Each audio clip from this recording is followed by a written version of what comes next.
It's time for us to act like children are being murdered, just as we would act if a classroom were to be shot up tomorrow and we knew when and where. So are you pro-life or pro-choice? I'm an abolitionist. I'm against the murder of children because the Bible says you shall not murder. What? The Bible says you shall not murder, the sixth commandment.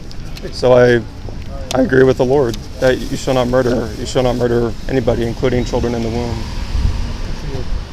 And where do you stand? Are you a Christian? I am pro-life. Okay. So you're a Christian? Yeah. So what actions are you taking currently to end this Holocaust? Well, I stand out in front of Planned Parenthood. In Aurora? No, I live out south, in Flossmoor. And where? In Flossmoor. Flossmoor, okay. How often do you go out there? That's where I live. My wife's getting I sick. mean, how often do you go to the Planned Parenthood? Why do I go? No, I mean, how often are you out there? I try to get out there at least once a week. Well, more than most people. Well, yeah, I mean, it's Sorry. it's I believe that life begins with conception. Well, it's a belief that's backed up by science, by technology. It's really irrefutable at this point. It seems to me that the two political parties differ on that subject. Yes and no. The difference, well, the Democrats are honest about their position. The Republicans, they're not honest. Their position is against it, but they refuse to abolish abortion.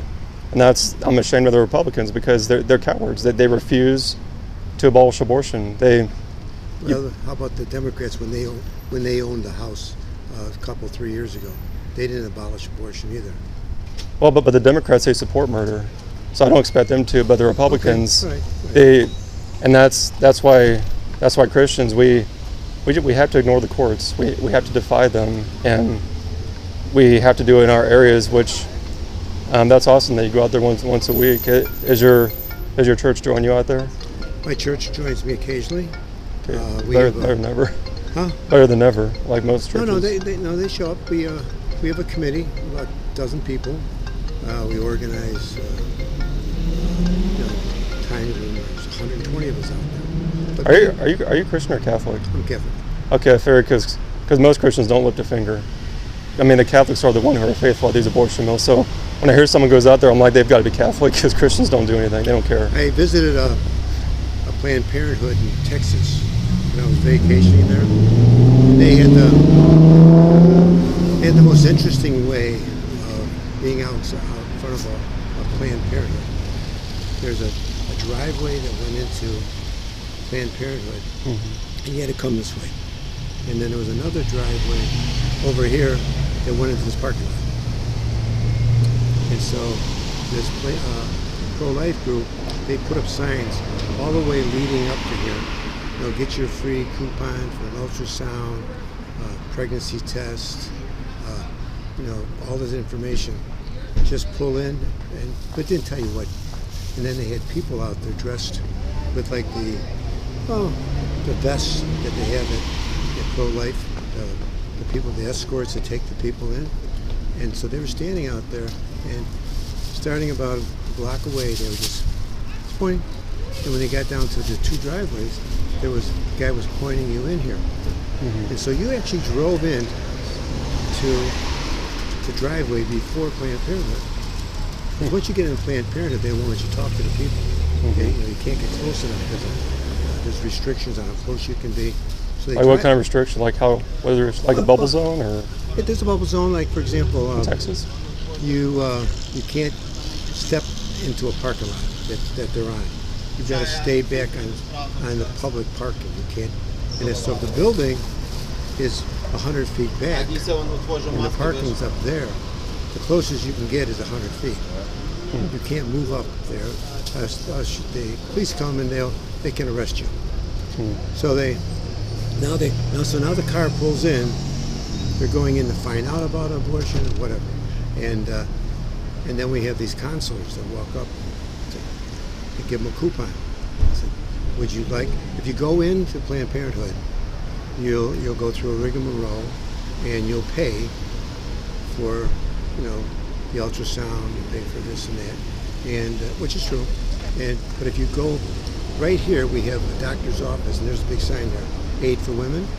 If you go in here, you can get it done right away. It'll be no cost. So I was there watching them do this, and in the course of 2 hours, they had what they call turnarounds. They had 4 turnarounds. They had 4 people who were on the way to get an abortion who, let's go in. They went in, they saw their ultrasound, and once they saw the ultrasound, and they knew where the abortion place was now, they just went home.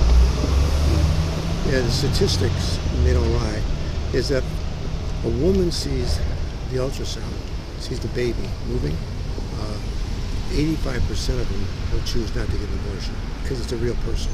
They see it. It's there. It's live. And if the woman's with her father, it's over 90%.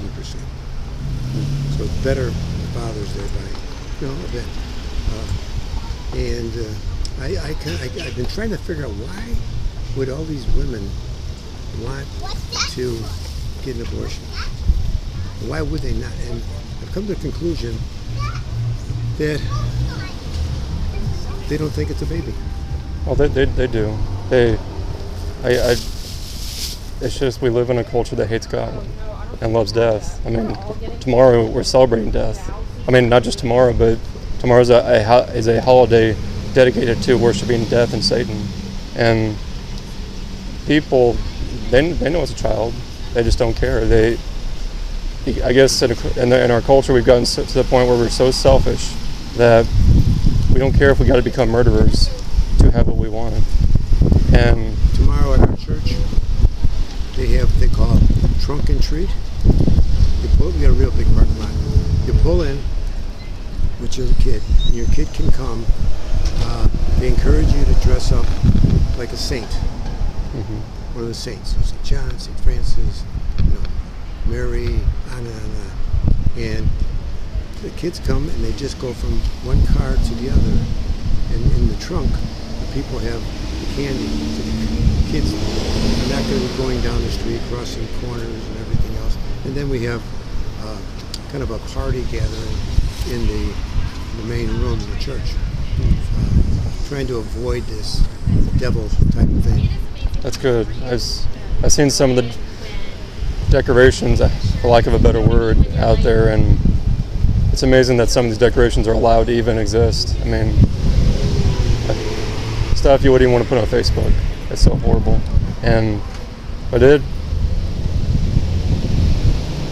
But we need thousands of people going to these abortion mills. I mean, every day, surrounding them until they shut down. I mean, it's not just Catholics, but Christians, Protestants. We need people to go down there and shut them down. And like I've been in front of churches, exhorting them to stop being lazy, get over themselves, and get out to these death camps, these abortion mills. They refuse. Do you go to church? Yes. How frequently? Well, why do you ask? I'm just going to follow it up with another thought. Okay. Well, I'm not being combative. I'm not judging him. Yeah, I didn't think you were. I've been asked that question before, and I just like to know sometimes when people ask questions. I'm actually not from the area. I've been here for maybe 3 months, but I've been going to church in Milwaukee, and I also have a fellowship here that we usually meet on Tuesdays. It's a very small fellowship, and it's good, like a Bible study, or yeah, we talk about. We have 4 or 5 or so abolitionists who get together. We all hit the streets, and we'll discuss theology. We'll discuss strategies. We'll read scripture together,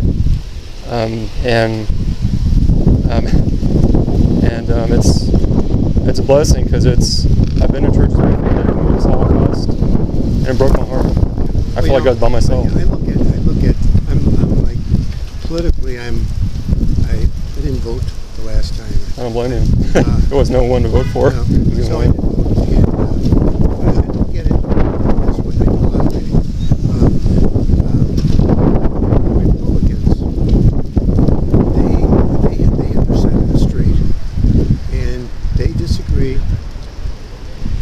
Democrats, but they don't hate them. They don't hate the Democrats. They don't want to push them out of restaurants or shout them down or confront them when they're walking down there with their wives. Where the Democratic Party has lost their soul. They'll do anything. I don't know if they're still upset over 2016. Sure they are. But they've lost their soul. They're so against you. You cannot convince if I'm in a group of guys and somebody starts talking politically, I don't say anything. Oh, I do. Huh? I do. Okay, I don't say anything, and then they finally will say, "Hey, Tom, what do you think?" I'll say, "What I found out is that regardless of what I think, and if it's different from what anybody else thinks, I can't change it." Possibly. I mean, I've had my mind changed in the past, and about things. I mean, you can change someone's mind if they're open. They're not open. So some people are, some people aren't. People, Like the Democrat Party, they lost their soul decades ago when they supported when they supported murder. But a lot of Republicans have lost their conscience too. Republicans are. I think I heard you saying something about Republicans. Yeah. They're a lazy group of people. Oh, extremely lazy. I mean, they know they can end abortion. They just refuse to because they know it's going to cost them something. That's why I'm more disgusted with Republicans than Democrats. Because Republicans, even if they change Roe versus Wade, even if they get that they don't need to. They need to defy it. They need to defy Roe v. Wade because it's not law. They need let me hand you this. This explains what I just said. How the problem in our country is, most Christians, most Catholics, we believe that the Supreme Court is God. That's how we act. If you talk to any governor in the country, they'll say, well, the Supreme Court's ruled, therefore we can only obey. It's like that's not historical, it's not biblical.